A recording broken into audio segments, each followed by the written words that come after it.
Magandang araw po sa inyo, Sir Blair. Lalong-lalo na po sa mga giliw ninyong tagapakinig at taga-suporta sa inyong mga YouTube channel. Ang kwentong ibabahagi ko ay naganap taong 1990. Isa po akong sundalo na palaging nasasabak sa mga kabundukan dahil sa mga rescue operation namin. Kilala po ang grupo namin na isa sa pinakamahusay na mandirigmang sumasabak sa pinakadelikadong operasyon upang iligtas ang mga sibilyang dinudukot ng mga rebelde. Ngunit ang ibabahagi ko po sa inyo ay kakaiba sa lahat ng mga pinagdaanan ko. Napunta po kasi kami sa isang lugar na walang sino man ang nakakalabas kapag pumasok na roon. Doon na nga po nagsimula ang nakakakilabot kong karanasan. Mula sa kamay ng mga kakaibang nilalang na hindi ko po nakikita sa buong buhay ko.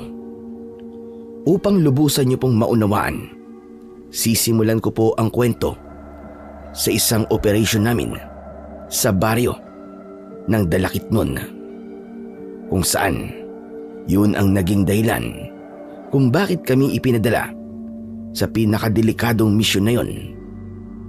Kilalanin niyo na lamang po ako sa pangalang Elmo. At ito ang aking kwento. Sir, positive.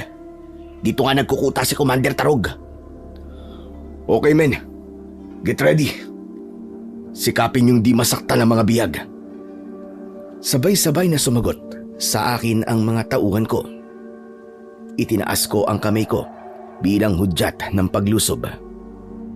Hinati ko sa 2 pangkat ang mga tauhan ko at ang isa ay para kay First Lieutenant Max Aguilar. Sila ang in charge sa kaligtasan ng mga biyag at kami naman ang bantay sa mga rebeldeng gumagala sa paligid ng kuta. Dala ko nun ang aking M16 at maingat na binabaybay ang kabilang direksyon sa mismong target point namin upang masakote ang mga rebelde. Napapalibutan ito ng mga nagtataasang puno ng nyog, kaya mahirap para sa amin ang lumapit dahil madaling mapapansin ang presensya namin. Nang masigurado naming walang bantay sa itaas ng puno, nakabaluktot kaming naglakad papasok sa kuta. Naghiwa-hiwalay kami at 2 alagad ko lang ang natira sa tabi ko. Maya-maya pa ay nakita kong lumabas mula sa kubo ang pangkat ni Max at isinenyas nito sa akin na ayos na ang lahat. Kasabay ng pagkakaligtas ni Max sa mga biyag at nadala ang mga to sa ligtas na lugar, doon na kami nagsimulang umatake at nagpaputok ng baril. Agad na gumanti ang mga kalaban, kaya nakipagsabayan na rin kami. Tumagal halos ng 1 oras ang pakikipagpalitan namin ng putok ng baril. Marami ang nasugatan sa pangkat namin, ngunit naubos ko naman ang mga tauhan ni Commander Tarog. Hanggang sa siya na lamang ang natira. Hindi ko naman inaasahang nasa likod ko pala si Commander Tarog at balak niyang agawan ako ng armas. Tinamaan niya ako ng suntok sa muka, pero agad din akong nakabawi at malakas ko siyang sinipa sa dibdib. Bumagsak siya sa lupa at tinutukan ko kagad siya ng baril sa muka. Kaya natigilan ito at hindi na nakakilos. Taas ng kamay kung ayaw mong butasin ko ng bala ang mukha mo. Itinaas nito ang kanyang 2 kamay, ngunit may kasamang ngiti na tila ba ng aasar. Sinabi nitong ang mga scout ranger daw na kagaya ko ay walang panama sa kanilang commander na si Aguila. Kaya pakawalan ko na raw siya kung ayaw ko raw na maubos ang mga tauhan ko. Dahil doon, mas lalo kong idinikit ang dulo ng baril ko sa pisngi niya. Kaya napasigaw ito dahil sa init. Matagal ko nang naririnig ang pangalan ng commander ninyo. Pero nasan siya ngayon para iligtas ka? Sige, tumayo ka na dyan. Sir, secure na po ang area. Okay men, let's go! Kahit nahuli na namin si Commander Tarog, nagwawala pa rin ito at walang tigil sa pagbabanta sa buhay namin. Humanda raw kami sa commander niya. Dahil naiingayan ako sa kanya, itinutok ko ang baril sa ulo niya. Kapag hindi ka tumigil, makakarating ka sa kampo namin ng isang malamig ng bangkay. Naiintindihan mo ba yon? Sir, kalma lang po. Ibaba niyo na po ang baril niyo. Saka ko ibinaba ang baril ko. Kilala ako ni Max. Kapag umiinit ang ulo ko, talagang may kinakalagyan sa akin ang nahuhuli naming rebelde. Naalala ko kasi ang ginawa nila sa una kong mga tauhan, kung saan pinahirapan nila ang mga ito bago pinatay. Samantalang kami, kapag nakakahuli kami ng mga pinuno ng rebelde, maingat naming isinusurrender sa pamahalaan. Pagkatapos ng misyon naming yon, ay pinagbakasyon muna kami ni Major Lazaro. Ngunit pagkalipas ng 1 linggo, ipinatawag niya ulit kami sa opisina nito dahil may urgent mission daw ang grupo namin. Kasalukuyang kaming nakaupo sa harap ng mahabang lamesa habang nagsasalita si Major Lazaro. Bago yon, gusto ko munang batiin ka, Captain Elmo Garcia, sa pagtupad mo ng iyong tungkulin. 10 ng iyong mga kasamahan dahil sa matagumpay ninyong operasyon sa baryo ng Dalakitnon. Isang malaking karangalan ang ibinigay nyo sa hukbong sandatahan.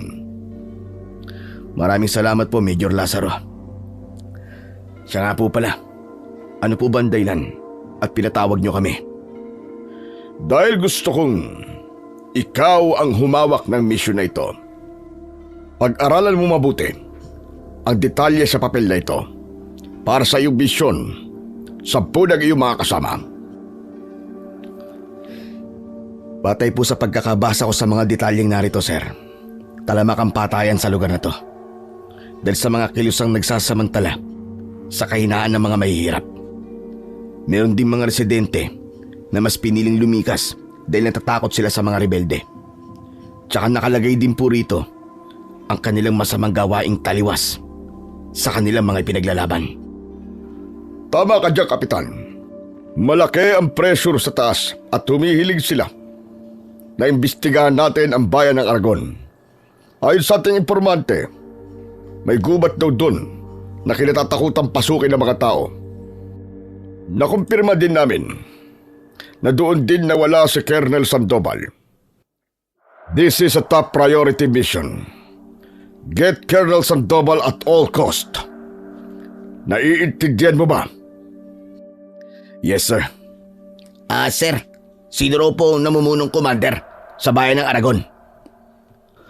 Isang ex-Captain Army na si Commander Aguila. Naging awol siya at pinamunuan ng mga rebeldeng kumukuha sa pagkabuhay ng mga sibilyan. Masyado siyang malupit at pinapatayan lahat ng mga taong humahadlang sa kanya. Kung hindi po ako nagkakamali, siya rin po ang commander na nagpabagsak sa mga kampo natin sa iba't ibang lugar dito po sa lungsod. Tama ka, Lieutenant. Ginamit niya ang mga nalalaman niya nung sundalo pa siya upang madali niyang mapabagsak ang mga detachment natin. At bilang tugod natin sa kahilingan ng mga nakatataas, ikaw, Captain Elmo Garcia, at ang tauhan mo ay inaatasan ko sirain ang puwersa ng mga private army ni Commander Aguila. Nagkakaintindihan ba tayo? Yes, sir. Sir, paano naman po yung coordination dito? Inaayos na ang lahat. Mag-iingat kayo sa bawat kilos nyo sa bayan ng Aragon dahil ang mismong mga residenteng nakatira doon ang siyang ginagamit ni Commander Aguila bilang espiya niya. Mahalaga rin pag-aralan ninyong mabuti ang mapa at detalye sa mga papel na hawak ninyo. Tinignan namin isa-isa ang mga papel na nasa kamay namin.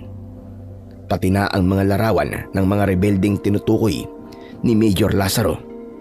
Kaya lang, sa mga larawang nasa loob ng papel, si Commander Aguila lang ang walang muka. Kaya naman, napatingin ako sa gawi ni Major Lazaro. Maaaring nagtataka kayo dahil sa lahat ng mga tao nasa larawan, ang commander lang nila ang walang muka.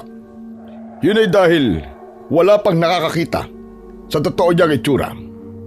Hindi kagaya ng mga tauhan niya na pabalik-balik sa palengke para manguleksyon ng lagay para sa kilusan nila. Sir, baka naman po sinadyang hindi ilagay ang mukha ni Commander Aguila dito dahil natatakot ang mga residente na ituro ang pinunong yun. Maaaring tama ka, Lieutenant. Palagi na po naming naririnig ang pangalan ni Commander Aguila, kaya imposible pong wala pang nakakakita sa mukha niya. Sa tingin ko po, malakas ang taong nasa likod niya, kaya malakas ang loob niyang banggain ang gobyerno.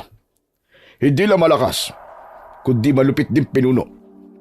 Bueno, hangad ko ang tagumpay ng operasyon ninyo. Salamat po, sir. Okay. Good luck, men. Salamat po. Nang lumabas kami ng opisinang yon, alam naming nasa hukay na kagad ang isa naming paa. Kanya-kanyang paalam sa mga pamilya. Ako naman, sa mga magulang kong may sakit. Kahit nasa barracks na kami, ang mission pa rin namin ang pinag-uusapan namin. Sir, anong iniisip nyo? Ang mission natin ang iniisip ko. Naging palaisipan kasi sa akin kung bakit marami ang nawawalang sundalo sa lugar na yon. Sa totoo lang, sir, ang mission na to ang kakaiba sa lahat. Iba kasi, ang bigat ng nararamdaman ko, sir. Bakit mo naman nasabi ang bagay na yan? Alam ko po kasi ang kwento ng mga sundalong nawala sa gubat na tinutukoy ni Major. Kung papalarin po tayo, pang-anim na unit na tayong susubok pasukin ang gubat na yon. Ano kaya ang meron sa lugar na yun, no? Wala pong makapagsabi, sir. Talagang walang bakas na naiwan sa mga sundalong pumasok doon. Ultimo signal ng radyo. Misteryosong nawala nung pumasok sila sa gubat na yon. Hindi lang natin top priority na mahanap ang pangkat ni Colonel Sandoval. Hindi ko tatanggapin ang misyong to eh. Palagi nila tayong pinapadala sa mga delikadong misyon kagaya nito. Di lang naman tayo ang sundalo, di ba? Malaki po kasi ang tiwala nila sa pangkat natin, sir. Kaya kung minsan tuloy, mahirap din po palang maging mahusay pagdating sa tungkulin. Tama ka dyan. Wala naman tayong magagawa dahil ito ang sinumpaan natin tungkulin. Kaya lang, mabigat ang nararamdaman ko dahil sa pamilyang may iwan ko eh. May sakit na naman kasi mag-asawa. At wala ako sa tabi nila para alagaan sila. Ganyan naman po talaga sa tungkulin natin, sir eh. Ang sinumpaan muna natin bago ang pamilya. Siya nga po pala, sir. Kailan ba natin sisimulan ang plano natin? Mamayang madaling araw, papasukin natin ang bundok ng Aragon. Ang iba may iiwan upang mag-imbestiga. Papakiramdaman natin ang kilos ng mga tao, pati na ang mga alagad ni Commander Aguila. Get all the necessary information about him. Iwasan nating masangkot sa anumang kaguluhan. Sige boys, ihanda na ang mga gamit. Agad kaming nagsipaghanda ng mga kagamitan sa pag-akyat namin sa bundok ng Aragon. Pero bago yun, kailangan naming magmatsyag sa bayan at magtanong-tanong ng tungkol sa patakaran ng target naming commander ng kilusan. Umalis kami sa kampo ng 4:00 ng madaling araw at binaybay namin ang daan papunta sa liblib na bahagi ng unang baryong papasukin namin. Napadpad kami sa palengke ng bayan at lahat ng mga taong naroroon masama ang tingin sa amin. Sir, bakit parang pansin ko pinagtatawa na nila tayo? Mukhang nangungutya rin ang titig nila. Natitiyak ko na hindi lang tayo ang dumaan dito. Pinagtatawa na nila tayo dahil iniisip nilang hindi na tayo makakabalik ng buhay sa pamilya natin sa oras na pumasok tayo sa lugar nila. Maaaring gano'n na nga. Sabihan mo mga kasama natin na maging alerto sa paligid. Iba ang kutob ko sa uri ng tingin ng mga tao sa atin. Sinabihan ko na po sa pamamagitan ng senya, sir. At maglakad lamang sila ng diretso para maiwasan ang pagpukaw sa atensyon ng mga tao. Okay, bilisan na natin maglakad. Ibinaling na lamang namin ang atensyon namin sa paglalakad. Pinasok namin ang makapal na bahagi ng kakahuyan papunta sa bundok ng Aragon. Ilang oras din kaming naglakad. Dala ang aming mga baril, lubid at malalaking bag na naglalaman ng mga bala. Si Max naman ang may dala ng radyo. Sir, sa bahagi yun, may mga taong nagkakagulo. Tumigil muna tayo rito. Alamin natin kung ano nangyayari sa kanila. Pinagmasdan namin ang mga taong nagkakagulo sa gitna ng bakuran ng mga bahay na nakatayo doon. Batay sa pagkakasuri ko, isang tribo yun ng mga taong nakatira sa paanan ng bundok ng Aragon. Sa tingin ko po, may pinagkakaguluhan sila ron at batay sa reaksyon ng mga tao, isang bangkay ang nakita nila. Sabihan mo mga kasama natin na lalapit tayo sa mga taong yon. Nang masigurado naming walang banta ng panganib sa paligid, lumapit kami sa mga tao. Nung una ay natakot sila at umiwas sa amin. Pero nang tignan namin ang isang bangkay ng lalaki na nakahandusay sa lupa, kinausap ko sila. Ano po nangyari dito? Ang sumagot sa tanong ko ay isang matandang lalaki na may hawak na tungkod na gawa sa kahoy.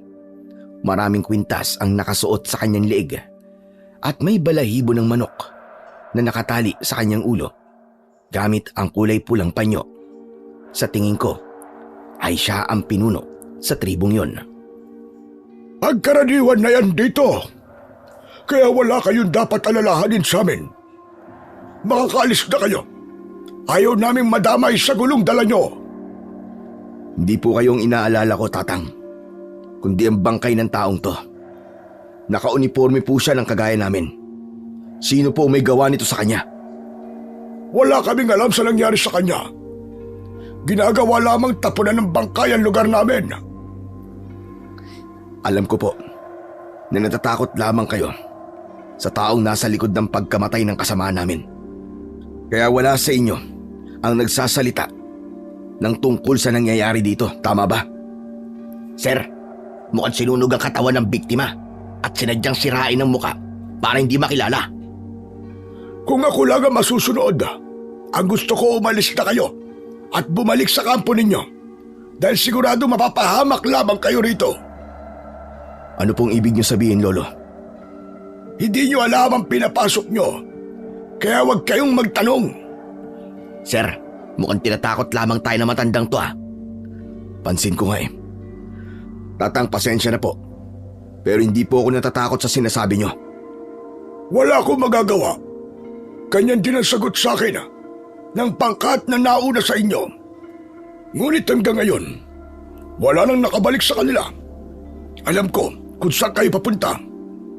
Pupunta kayo sa gubat ng Aragon, tama ba? Tama po kayo, pero walang mangyayaring masama sa amin doon. Sigurado kami. Kaya ang mabuti pa, sabihin nyo na ang mga nalalaman nyo sa mga nangyayari dito. Bago nyo isipin ang iba, unahin nyo munang alalahanin ang mga sarili nyo. Dahil kung hindi kayo maniniwala sa sinasabi ko, huwag nyo na akong kakausapin.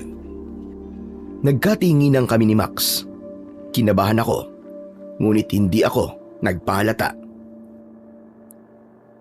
Dahil sa sinabi nyo, Tatang, lalo pa naming aalamin kung ano ang meron sa bundok na yun. Max, ano po yun, sir? Itawag mo sa headquarters natin ang tungkol sa nangyari dito. Yes, sir. Hindi na ako kinausap ng matanda at hinayaan niya kaming manatili roon kahit ilang minuto lang. Nakakailang tanong ako sa matanda, ngunit wala akong marinig na tugon mula sa kanya. Kaya naman, ipinagpatuloy na namin ang paglalakad. Pumasok pa rin kami sa mas makapal na bahagi ng kakahuyan. Ilang beses kaming nakakita ng mga patay na baboy ramo at iisa lang ang napansin ko. Halos lahat ay wakwak ang tiyan na para bang nilapayon ng kapwa niya hayop. Sir, hindi po kaya mababangis na hayop ang nakasagupa ni na Kernel dito? Kung kaya't hindi na sila nakabalik? Yan nga din ang iniisip ko eh. Sa kapal ng kagubatang to, marahil marami rin na mababangis na hayop na naninirahan dito. Kaya mag-iingat tayo. Saglit kaming tumigil sa gitna ng kakauyan upang magplano. Inilatag ko sa damuhan ang buong mapa ng bayan ng Aragon at binilugan ko ang bundok na siyang kinaroroonan namin. Men, kailangan nyo maging alerto sa paligid. Dahil ayon sa mga impormasyong nakalap natin, dating jungle fighters ang mga kalaban natin. Kaya walang puwang ang pagkakamali. Dahil kapag nakahanap sila ng pagkakataon para umatake sa atin, tayo ang mapapatay nila. Naiintindihan nyo? Yes, sir. Okay. This is a high-risk mission. Kaya ang kailangan nyo, focus sa galaw ng paligid. 20 lang tayo. Dahil ang iba ay nasa kabilang target area. Kaya inaasahan ko ang inyong kooperasyon. Nagkakaintindihan ba tayo? Opo, sir. Tandaan nyo, masyado nang maingay ang pangalan ng pangkat ni Commander Aguila. Alam nyo rin na hindi magiging madali ang paghuli sa kanila. Kapag pumalya tayo rito, hindi natin alam kung makakauwi pa ba tayo ng buhay sa mga pamilya natin. Kaya dapat, handa na rin kayo na ibuwis ang buhay ninyo para sa misyon natin. Handa na rin po kaming lumaban para sa misyon, sir. Mabuti naman kung ganun. Wala tayong ibang aasahan kundi ang sarili nating kakayahan.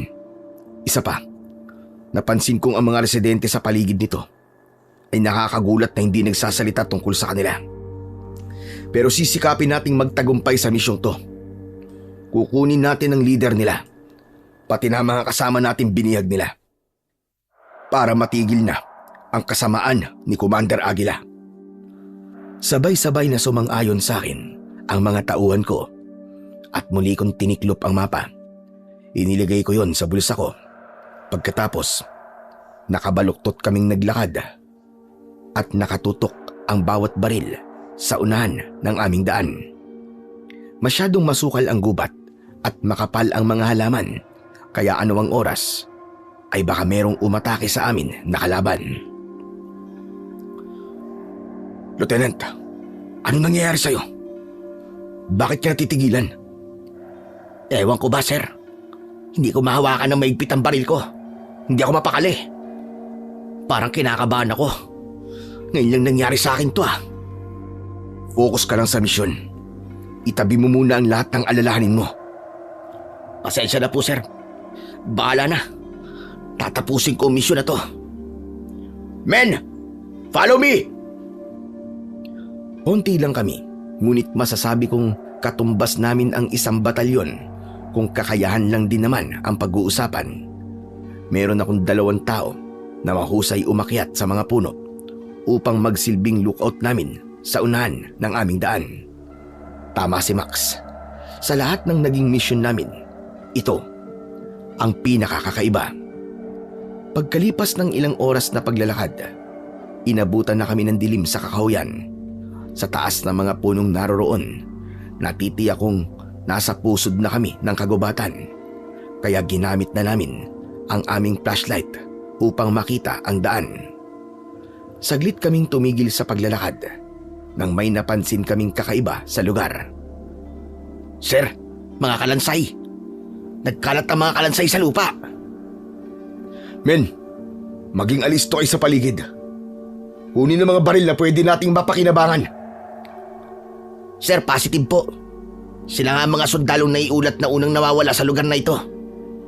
May 2 taon na po nakakalipas. Kung ganun, nahanap na natin sila, Max. Itawag mo sa kampo na tuklasan natin dito. Kinuha ko ang mga dog tag ng 3 kalansay na nakita namin sa lugar na yon.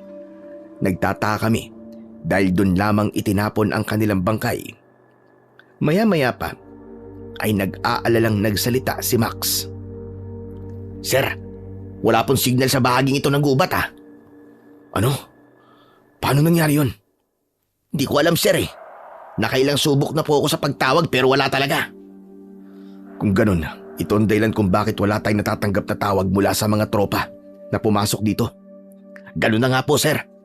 Tsaka, tignan niyo po ang katawan ng mga kalansay oh. Walang bakas ng tama ng bala sa katawan nila. Ibig sabihin nun, ibang dahilan ang kinamatay nila. Kahit isa man lang sana na palatandaan binaril sila. Pero wala talaga eh. Hindi maaari. Iba ang kutob ko sa lugar na to.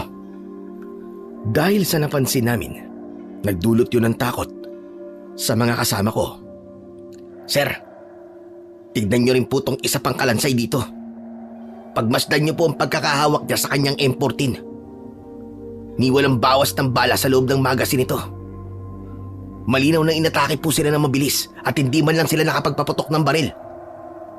Dahil sa pagkakasuri namin ni Max sa katawan ng mga kalansay, mas naging alerto kami sa paligid.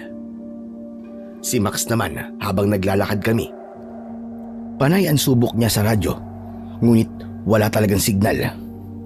Ganun pa man, ipinagpatuloy namin ang paglalakad papasok sa mas masukal na bahagi ng kagubatan. Pero ang hindi namin alam, may mga matang nagmamasid pala sa amin. Mas matatalas ang paningin at mauhusay na kalaban ang naghihintay sa aming pangkat. Kung kami ay nangangapa sa dilim, ang mga nilalang sa paligid namin ay hindi. Lahat sila nakangisi habang mahinang umaangil. Dahil abala kami sa paglinga sa paligid, ay hindi namin napapansin ang mga nilalang na nakasabay sa aming paglalakad. Naghihintay lang ng tamang pagkakataon para umatake. Hanggang sa naramdaman ko ang kanilang presensya, kaya saglit akong tumigil sa paglalakad. Grabe! Gubat pa ba to? Kahit hayop matatakot na sumuot dito eh. Huwag ka maingay, Max. Sir, bakit po? Nararamdaman kong may mga nakatingin sa atin. Tumingin ako sa mga kasama ko, kaya sa pamamagitan ng senyas ko, nagtago sila sa mga halaman at pinakiramdaman namin ang paligid. Kaming dalawa naman ni Max ay dumapa sa damuhan habang nakatutok ang aming baril sa unahan. Diyos ko! May naririnig nga ako, sir. Isang huni na para bang galit na kabayo. Kahit mahina, alam ko nasa paligid lamang natin sila. Sinusundan lang nila tayo. At anumang oras ay aatake sila sa atin. Men, anong status dyan sa kabilang area? Sumagot naman si Alvarado, ang isa sa aming mga kasama, at wala naman daw silang napapansing kakaiba sa paligid. Nang pumagitna ang katahimikan, biglang may nagpaputok ng baril sa kabilang direksyon, kaya doon natuon ang aming atensyon. Alvaro, tignan mo kung ano nangyari sa banda ron! Sumagot ang lalaki at mabilis na nagtungo sa kinaroroonan ng ingay. Ngunit maging ito ay narinig naming sumigaw din. Mabilis kaming tumayo para puntahan ang pinagmumulan ng ingay, ngunit nagulat kami sa aming nadatnan. Sir, may mga patak ng dugo sa lupa, pero wala na sina Alvaro at ang mga kasama natin. Hindi maaari ito. Masyadong mabilis sa mga kalaban natin. Mga kasama, talasan niyo ang paningin niyo. Nasa paligid lang natin ang mga kalaban. Sir, tignan niyo! Sa itaas ng puno! Diyos ko! Si Alvaro yun ah! Anong ginagawa niya sa taas ng puno? Tinutupok ng apoy ang katawan niya, sir. Paano nangyari yun? Masama to. Hindi natin napansin kung paano nasunog ang katawan ni Alvaro. Dahil sa mga nasaksiyan namin, naging malikot ang liwanag ng aming flashlight. Halos dumapa na rin kami sa damuhan para lamang makapagtago. Maya-maya pa ay nakarinig ulit kami ng sigaw sa bandang kaliwa ng aming direksyon. Isa-isang nawala ang mga kasama namin at ang naiiwan na lamang ay ang kanilang hawak na baril. Batay sa mga sigaw nila, para bang nakakita sila ng nakakatakot na nilalang. Dahil doon, nagpaputok na rin ng baril ang iba ko pang mga tauhan. kahit wala silang tiyak na patatamaan. Bakas sa kanilang muka ang labis na takot. Sir, marami na po nawala sa mga tauhan nyo. Ang masaklap, hindi gumagamit ng baril ang mga kalaban natin dito. Basta nalaman silang umaatake at nawawala na parang bula. Diyos ko, hindi tao ang kalaban natin dito, Lieutenant. Kailangan natin makaalis sa lugar na to. Men! Atras! Umatras kayo! Sa pag-atras namin, ay meron na naman taong sumigaw mula sa likuran namin. Sigaw na parabang nakakaranas ito ng kakaibang sakit. Dahil doon, kahit wala kaming nakikitang kalaban sa paligid, nagpaulan ulit kami ng bala. Takot na ang umiral sa amin dahil sa kakaibang presensya ng mga nilalang na umaatake sa amin. Maya-maya pa ay bigla kaming natigilan nang tumambad sa paningin namin ang kakaibang mga nilalang na ngayon lang namin nakita sa buong buhay namin. Nakangisi ang mga ito na umaangil na parabang galit na kabayo. Sir, anong klaseng nilalang ang mga yan? Nagliliyabang kanilang mga katawan. Kalahating tao at kalahating kabayo. Diyos ko, isa silang halimaw, sir. Tikbalang sila. Ngunit balot ng apoy ang buo nilang katawan. Anong gagawin natin dito, sir? Tama nga ako. Hindi tao mga kalaban natin dito. Paputukan niyo sila! Sabay-sabay kaming nagpaputok ng baril, direkta sa katawan ng mga halimaw. Pero naiiwasan nila ang mga bala at mas naging agresibo sa pag-atake sa amin. Isa-isa nilang sinunggaban ang mga tauhan ko. Ang iba, tumalsik sa kakawyan. Ang ilan naman bumagsak sa lupa. Kasunod ng pagbutas nila sa tiyan ng mga tauhan ko, gamit ang mga paa ng mga halimaw na mukhang tikbalang. Kapag tinatamaan naman sila ng bala ng baril, mas lalo lamang lumalakas ang apoy na nakabalot sa kanilang katawan. Natalo ng liwanag nila ang hawak naming flashlight. Doon na nga kami nagkagulo dahil sa labis na takot. Sir, tignan niyo po. Yung isang halimaw na yun, iniangat niya ang kamay niya at lumika siya ng bolang apoy para ibato sa atin. Talon, Max!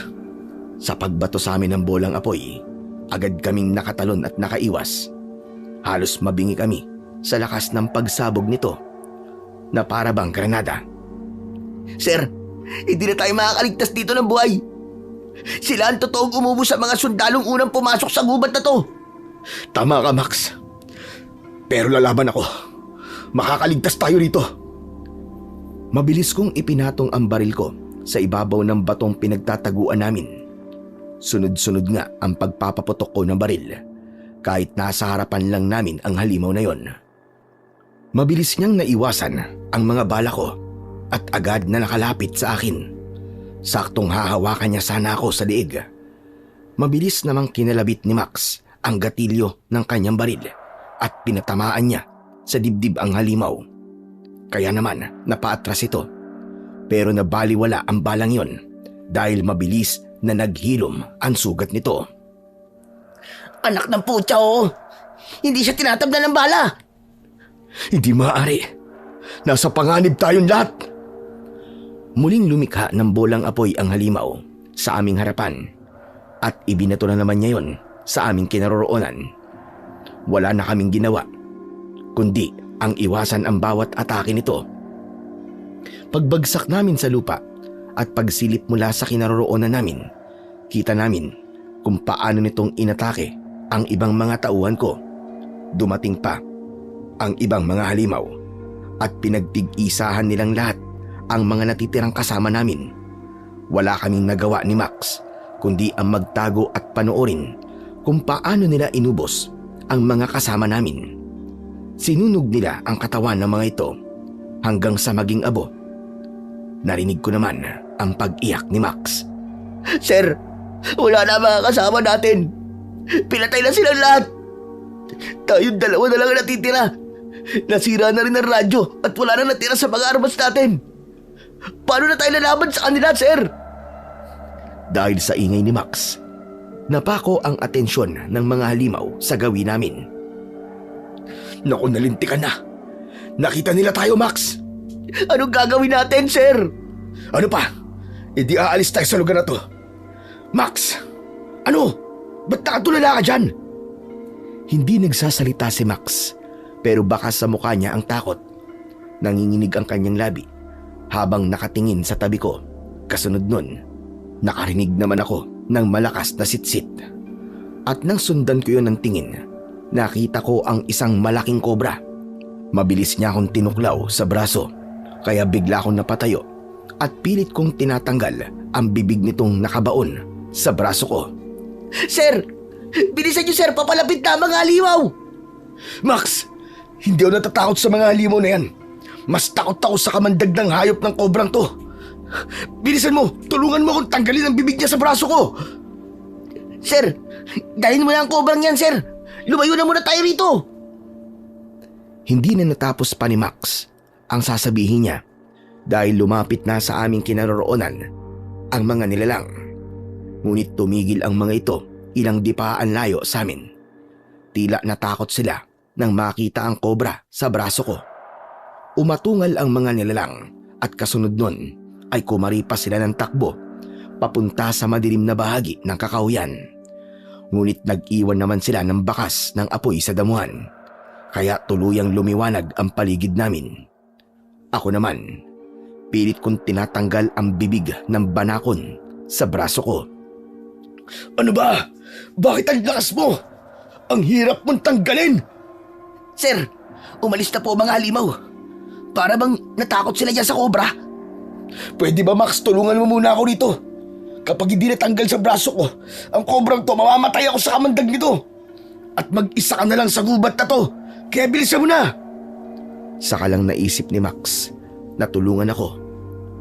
Kapag taranta ang pinairal, hindi talaga magagawa ng maayos ang inuutos. Dahil sa labis na takot ni Max, nagawa niyang kagatin ang katawan ng kobra.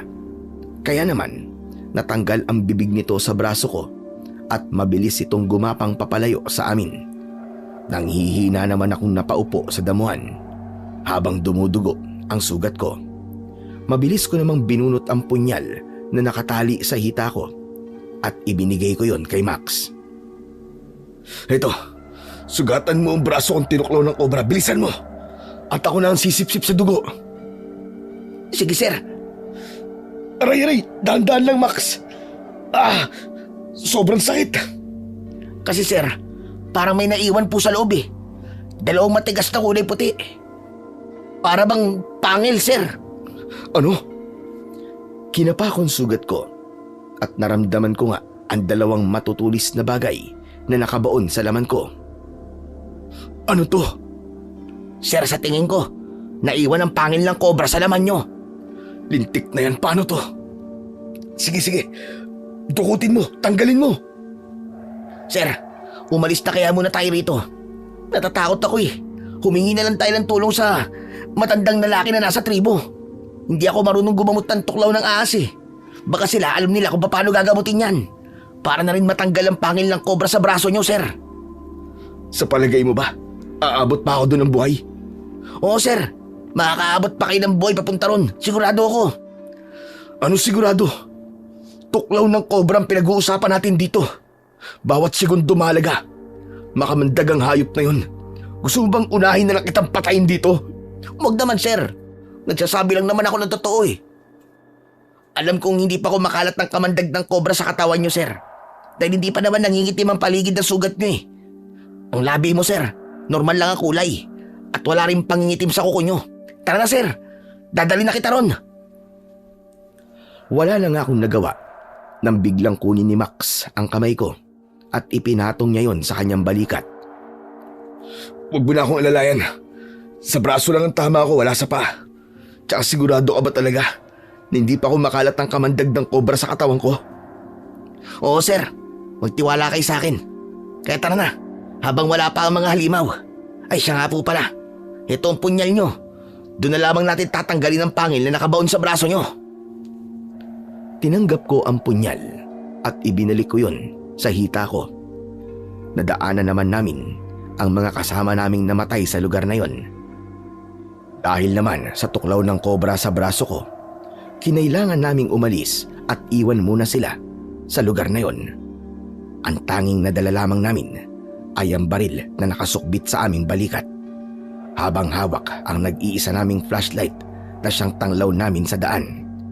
Pero habang naglalakad kami, nakakaramdam na ako ng panlalabo ng aking paningin. Ngunit pinilit kong magpakatatag. Kaya lang, nasusuka at naglalaway na ako ng mga oras na yon. Bakit ganito? Nangihilo ko't nangihina. Sir, anong nangyayari sa inyo? Sabi mo walang kamandag. Pero nararamdaman ko nangihina ako at nanlalabo na ang paningin ko. Bumibilis din ang tibok ng puso ko. Kung ganun, sir, kailangan na po natin magmadali. Baka mabagal lang ang pagkalat ng kamandag. Kaya walang lumilitaw na sintomas sa balat nyo. Akmang hahawakan ako ni Max nang bigla itong napatras at titig na titig sa mga mata ko. Sir, ang mga mata nyo. Ano ang mga mata ko? Ano nakikita mo? Sir, nagbago po ng kulay. Naging dilaw na para bang mata ng ahas. At kumikislap pa, sir. Max, ayoko ng ganyang biro ah. Wala sa lugar ang pagbibiro mo. Hindi, sir. Nagbago talaga ang kulay ng mga mata nyo. Maniwala kayo. Anak naman ng putyaw. Tigilan mo ako. Wala akong panahon sa kalokohan mo. Sige na. Umalis na tayo sa lugar na to. Pilit kong binaliwala ang mga sinabi ni Max dahil wala akong ibang hangad noon kundi ang makaalis sa lugar na yon. Gusto ko pang mabuhay at bumalik sa tribo ng matandang nakausap namin kanina. Malakas ang kutob ko na may alam siya tungkol sa mga nilalang na umatake sa amin at kung bakit may mga ganong uri ng halimaw na nagliliyab ang katawan.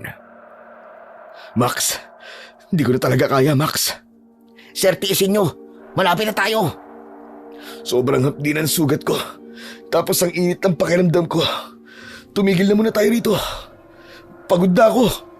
Hindi pa tayo maaaring tumigil dito, sir. Malakas ang kutob kung nasa paligid pa rin natin ang mga umatake sa atin kanina. Teka, sir, bumalik na sa dating itsura ng mga mata nyo. Dahil namamalik mata ka lang kanina, Max. Hindi totoong nagbago ang kulay ng mga mata ko. Sige na. Kakayanin ko pang maglakad. Pagkalipas ng ilang oras na paglalakad, narating namin ang tribo. Napansin naming tahimik ang paligid na para bang walang tao sa lugar na yon. Sarado ang lahat ng mga pinto at bintana ng mga bahay. Wala ring nakabukas na ilaw sa loob ng mga kubo. Nagmistulang malawak na kadiliman ang tribong yon. Anging ang malamlam na liwanag lang ng aming flashlight ang nagsisilbi naming tanglaw sa kinaroroonan namin. Anong nangyari dito, sir? Saan tayo hihingi ng tulong? Sa mga taga rito, alam ko nasa loob lamang sila ng bahay nila. Sige na, tawagin mo sila. Tao po! Sino pa ang gising sa inyo? Tulungan nyo kami! May tama ang kasama ko! Tulungan nyo kami! Kahit isang bahay ay walang nagbukas ng pintuan at kapansin-pansin ang labas ng kanilang mga pintuan. May mga tanda na may lingwaheng nakasulat na hindi ko naman maintindihan. Ang nakapagtataka, kagaya ito ng marka sa dibdib ko. Pero kulay pula ang tintang gamit nila kumpara sa marka ko na kulay itim. Hala, totoo nga. Ganyan na ganyan ang itsura ng markang nasa dibdib nyo, sir. Ano kaya ang ibig sabihin nito? Ewan ko, sir. Pero sa tingin ko, may nangyayaring kakaiba sa lugar na to na hindi alam ng gobyerno. Ngunit hindi yun ang mahalaga. Kailangan po natin makahingi ng tulong sa kanila. Max, wala talagang magbukas ng pinto para sa atin Sir, isa na lang po ang naiisip kong paraan. Dahil determinado na kaming makahingi ng tulong sa mga tao. Wala nang ibang naisip na paraan si Max, kundi ang magpaputok ng baril. Umalingaw-ngaw ang ingay nito sa katahimikan ng gabi. Dahil doon, nagising ang mga tao. Nagkagulo sila at may isang bahay ang nagbukas ng ilaw. Sir, nagising natin silang lahat. Si Raulo ka talaga, Max. Natural na magigising sila. Magpaputok ka ba naman ng baril eh? Aray, talagang napakasakit na ng sugat ko sa braso. Aalalayan na kitang maglakad, sir. Anong ginagawa niyo rito? Sabay kaming napalingon ni Max. Sa pinagmulan ng boses, nakita namin ang matandang lalaki na nakatayo sa unahan ng mga katribo nito. Tulungan niyo kami. Tinuklaw ng kobra kasama ko. Cobra ba ka mo? Aba, napaka-imposible naman yatang buhay pa siya hanggang ngayon. Kaya nga po kailangan namin ng tulong niyo. May oras pa para magamot siya. Tulungan niyo po kami, nakikiusap po ako. Hala, sige. Sumunod kayo sa akin. Nagsitabihan ang mga tao nang dumaan kami. Sumunod kami sa matanda at pumasok kami sa bahay nito. Yun lang ang nag-iisang bahay na may nakabukas na gasera. Madalas kaming binubulabog rito ng mga nilalang na naglalaro ng apoy. Kaya walang ni isang bahay rito nagsisindi ng ilaw kapag ganitong oras ng gabi. Ngunit dahil kailangan yung tulong ko, tatalasag ko na lang ang aking pakiramdam sa paligid. Sige na, iupo mo ang kasama mo sa bangko at titignan ko ang sugat niya. Salamat po. Pilo ang pangalan ko. Ang tawag nila sa akin dito ay Lolo Pilo. Ako naman si Captain Elmo Garcia. At siya naman, si First Lieutenant Max Aguilar. Mga Scout Ranger kami. Pasensya na po kayo dahil kinailangan namin ng tulong nyo at binulabog namin ang pananahimik nyo. Ayos lang yon. Tsaka huwag kayo mag-alala. Ligtas kayo rito. Hindi rin kayo nagkamali ng taong nilapitan. Dahil isa kong albularyong mananambal. Ang albularyong mananambal ay gumagamot ng taong natutuklaw ng ahas o nakakagat ng makamandag na hayop. Gamit ang mutya nila at mga halamang gamot ay kaya nilang lunasan ang mga sakit na dulot ng hayop. Matatanggal niyo pa po ba ang kamandag ng kobra sa sugat ni sir? Oo naman. Sandali lang. At ididikit ko sa balat niya ang batong tambal na ito upang malaman kung may kamandag ang sugat niya o wala. Tambal po palang tawag sa batong yan. Teka, nauhulog po ang bato at hindi dumidikit sa balat ko. Ibig sabihin nun walang kamandag. Paanong nangyari yun? Sigurado ka bang kobra talagang nakatuklaw sa'yo? Opo, nakita namin dalawa ni Max eh. Lolo, ang totoo nga niyan. Naiwan ang pangil ng kobra sa loob ng sugat niya. Totoo po ang sinabi ni Max. Sobrang sakit nga po ng sugat ko dahil sa naiwang pangil ng kobra sa laman ko. Teka, nakakapako nga ang sugat mo. Ang dalawang matutulis na bagay sa loob ng laman mo. Yan nga po ang tinutukoy namin, Lolo Pilo. Diyos ko! Tinaniman ka! Ano po? Anong ibig niyo sabihin? Tinaniman ka ng mutya ng makamandag na pangil ng kobra. Isa itong pambihirang kapangyarihan na ngayon ko lang nasaksihan. Teka, hindi ko po kayo maintindihan eh. May dahilan kung bakit hindi ka namatay sa kamandag ng kobra. Dahil ikaw ang pinili ng ahas bilang bagong tagapangalaga sa mutya niya. Teka, kung totoo po may mutya ng kobra si Kapitan, nangangahulugan pong siya rin ang tatapat sa mga nilalang na umatake sa amin kanina? Umatake? Anong ibig mo sabihin? Ang totoo po, kaming dalawa lang ni Max ang nakaligtas mula sa mga nilalang na umatake sa amin. Mabuti na lang at natakot sila sa kobrang tumuklaw sa akin. Mabuti nga at nakaligtas pa kayo. Alam ko na mangyayari to. Binalaan ko na kayo pero di kayo nakinig. Ano klase pong nilalang ang mga yon, Lolo Pilo? Ang tawag namin sa kanila ay mga binanginan. Binanginan? Ano pong uri sila ng nilalang? Sila ang mga uri ng tikbalang na may dugong engkanto. Takot ang mga tao sa kanila, kaya mas pinipili naming manirahan dito sa kapatagan kesa mamundok.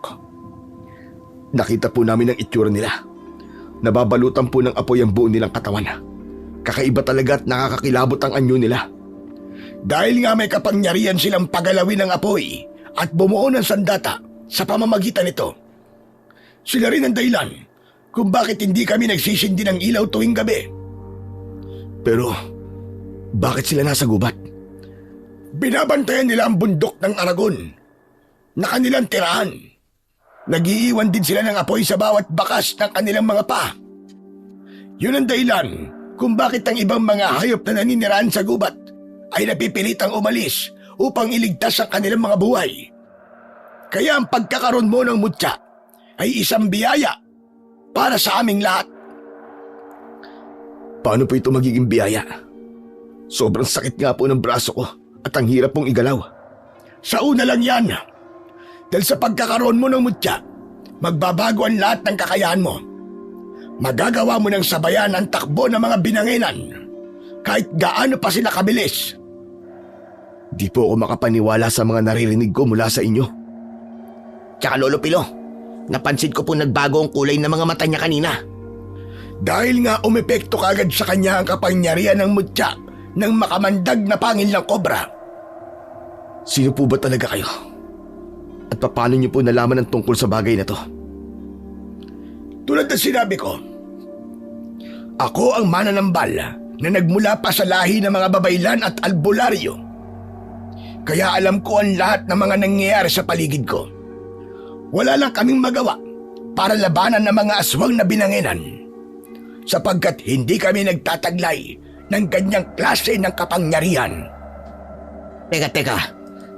Ibig po bang sabihin, tanging si Kapitan Elmo lamang ang makakapatay po sa kanila? Tama ka. Ganito rin po ba ang nangyari sa mga kasama namin pumasok sa gubat? Oo, lahat sila pinatay ng mga aswang na binanginan. Kaya maswerte pa rin kayo. Dahil kayo kauna-unang nakalabas ng buhay sa gubat na yun. Marami pa kaming pinag-usapan at ang lahat ng mga yon ay tungkol sa nilalang na nakasagupa namin. Maya-maya pa, itinalian na lamang ni Lolo Pilo ang braso ko gamit ang kulay pula niyang panyo mula sa kanyang ulo. Sige na, magpahinga na kayo. Dahil kailangan ko ng patayin ang ilaw sa bahay na ito. Salamat po sa tulong nyo, Lolo Pilo. Bago ang lahat, gusto ko malaman ninyo na hanggat maaari, wag na wag kayong lalabas ng bahay ko nang di ko sinasabi. Nag-iingat lamang kami dahil madalas kaming salakayin ng mga taon labas.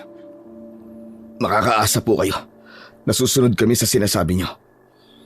Pero kung may mapapahamak po sa inyo ng dahil sa amin, hindi po kami magdadalawang isip na ipagtanggol kayo. Pagkatapos namin pag-usapan ang tungkol sa nangyayari sa tribo nila, itinanong na rin namin kung ano ang ibig sabihin ng markang nakita namin sa labas ng pinto ng kanilang bahay. Yung pala ang pangontrang ginawa ni Lolo Pilo para ipaalala sa mga binanginan na huwag silang papasok sa loob ng bahay. Simbolo raw yun ng propesiya ng mga binanginan bilang palatandaan ng kanilang katapusan. Takot daw ang pinuno sa markang yun upang maiwasan ang kaguluhan. Hindi na lang sila nagsisindi ng ilaw sa gabi. May marka kong kagaya nun, ngunit mas pinili ko na lamang na wag na munang magtanong tungkol doon. Maya-maya pa, sinamahan kami ng matanda sa magiging silid namin. Dahil sa labis na pagod, agad kaming nakatulog. Kinabukasan ay agad kaming napabalikwas ng bangon dahil sa malakas na boses ni Lolo Pilo. Kapitan Elmo, First Lieutenant Max, kahit na anong mangyari, wag na wag kayong lalabas ng bahay ko. Magtago kayo rito. Mabilis kaming tumayo mula sa higaan namin, ngunit hawak namin ang aming baril. Sumilip kami sa siwang ng dingding ng bahay ni Lolo Pilo at tinignan namin ang nangyayari sa labas. Nakita naming hinarap ng matanda ang mga rebelde habang hawak nito ang tungkod. Ter, may mga rebelde. May dala ang iba ng mga manok. Ang ilang kalalakihan, may mga hila na kalabaw at may sakayon ng mga sako ng palay. Ibig sabihin, sa pilitan nilang kinukuha ang mga pagkain ng mga taga rito. Wala na to sa kanilang pinaglalaban. Teka sir, sa gawin yun, yung lalaking kausap ni Lolo Pilo, hindi kaya siya na si Commander Aguila? Pagkakataon na natin para mahuli siya. Kung talagang siya si Commander Aguila, humanda siya sa akin. Teka, sandali lang, sir. Marami ang madadamay kapag kumilos tayo. Hinawakan ni Max ang kamay kong may tangan sa baril at naalala ko ang sinabi ni Lolo Pilo. Pero ang hirap naman yatang magpigil ng galit kung nakikita kong sinasaktan nito ang matanda. Ano itong nabalitaan ko? Na may pangkat daw ng mga sundalo ang kinausap mo, ha, tanda? Tama ka sa nabalitaan mo at pumasok sila sa gubat. Hanggang ngayon, walang nakabalik sa kanila. Hindi talaga ako pinababayaan ng Panginoon kong si Binanginan. Ngunit ang tigas pa rin ng ulo ng mga sundalong yon. Hindi nila ako kayang buwagin. Ngunit nagmamatapang pa rin sila. Kaya wala kang dapat na alalahanin, Commander. Anong wala? Ang ikinakagalit ko ay yung wala kang sinabi sa akin tungkol sa kanila. Aray ko, Commander! Pitiwan mo ang damit ko, nasasaktan ako! Talagang masasaktan ka sa akin dahil nagiging matigas na ang ulo mo. Pasensya na, Commander, kung di ko kagad sinabi sa'yo. Sa susunod, hindi ko nabibitiwan ang damit mo. Papatayin kita sa pamamagitan ng sakal. Naiintindihan mo ba? Oo, Commander, naiintindihan ko. Hindi na rin ito mauulit. Dapat lang, hawak ko kayong lahat at tig-iisang bala lamang kayo. Kung mamalasin pa, ipapakain ko kayo sa mga nilalang na inaalagaan ko. Naiintindihan mo? Oo, Commander, naiintindihan ko. Sa susunod, kapag may nakita kang dumaan ng mga sundalo sa tribo ninyo, ipagbigay alam mo agad sa akin. Ginagambala nila ang pananahimik ng gubat. Sa oras na maulit na ito, kayong lahat ang ipapakain ko sa mga Binanginan. Maawa ka naman, Commander Aguila. Magbibigay na lamang kami ng kahit na anong gusto nyo. Huwag nyo lang kaming ipakain sa mga Binanginan.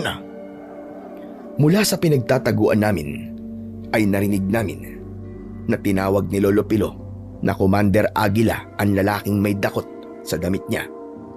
Sabay bitaw nito sa damit ng matanda, dahilan upang muntik itong mawalan ng balanse. Mabuti na lang at naitukod nito sa lupa ang hawak nitong tungkod. Positive nga, sir. Sila na nga ang target natin. Pagkakataon na sana nating mahuli si Commander Aguila kung wala lang sibilyang madadamay. Napansin namin na takot ang mga tao sa mga rebelde at kahit ang mga alaga nilang baboy ay dinala rin ng mga ito. Nang umalis ang grupo ni Commander Aguila, walang nagawa ang mga tao kundi ang malungkot at manghina. Mga kasama, patawarin niyo ako kung wala akong nagawa para ipagtanggol kayo. Wala tayong ibang pagpipilian kundi ang sumunod sa kanilang kagustuhan kaysa ang mamatay sa kamay ng mga Binanginan. May isang lalaki na nagsalita na hanggang kailan daw sila magtitiis. Kailan pa raw sila matututong lumaban kapag ba raw namatay na sila sa gutom. Sa bagay na yan, ay alam mo na ako anong sagot ko. Ngunit umaasa ako na merong isang tao na tatayo para sa atin para ipagtanggol tayo laban sa kasamaan ni Commander Aguila. Isang mandirigmang magpapalaya sa atin sa kalupitan ng mga taong labas.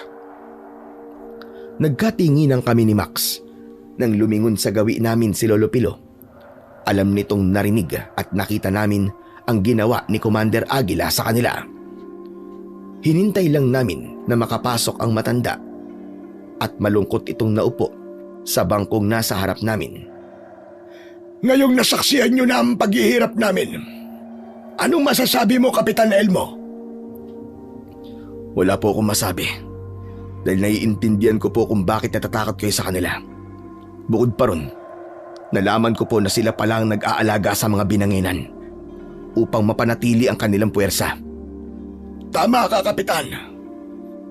Ngayong alam ko nang nasa iyo ang mutyang kinatatakutan ng mga Binanginan, kakapalan ko ng mukha ko para humingi ng tulong sa inyo. Tungkulin po namin protektahan kayo laban sa mga masasamang taong yun. Kaya wag po kayo mag-alala. Tutulungan ko po kayo. Siya nga pala, kailangan ninyong lumipat ng ibang mapagtataguan. Dahil kapag nagkaroon ng inkwentro ang grupo ni Commander Aguila, basta na lang silang pupunta rito para magpagamot sa akin. Ayokong madatnan nila kayo rito. Pambihira. Ang kapal din po pala ng apog ng Commander Aguilang yon. Pagkatapos po kayong takutin at pahirapan, sa inyo rin po pala sila humihingi ng tulong medikal. Tama ka, Max. Ang totoo. Sila ang pumatay sa mga nurse na nagme-medical mission sa tribo namin. Inubos sila sa harap namin at tinakot kami na matutulad daw kami sa kanila kapag hindi ko sila ginamot. Nakuyom ko ang aking kamao nang marinig ko ang sinabing yon ni Lolo Pilo. Ang alam ko, may mga buhay pambiyag na minsan kong ginamot dito. Ano po sabi nyo? May ginamot kayong mga biyag? Nakilala niyo po ba sila? Kung hindi ako nagkakamali, mataas na opisyal siya. Parang narinig kong tinawag siya ni Commander Aguila na Colonel Sandoval. Nagkatinginan kami ni Max at nagkaroon ng pag-asang buhay pa nga si Colonel Sandoval. Sir, buhay pa nga si Colonel. Diyos ko, salamat naman kung ganun. Ibig sabihin, kilala niyo siya. Opo. Anong binabalak niyo ngayon? Ililigtas po namin si Colonel. Salamat po sa impormasyon niyo, Lolo Pilo. Walang anuman. Siya nga pala, habang nagpaplano kayo, sasamahan ko kayo sa kubo ko na matatagpuan malapit sa ilog. May mga sandata ako ron na makakatulong sa inyo sa paglusob. Maraming salamat po talaga sa tulong ninyo, Lolo Pilo. Tulad ng napag-usapan namin, sinamahan kami ng matanda papunta sa kinaroroonan ng kubo nito.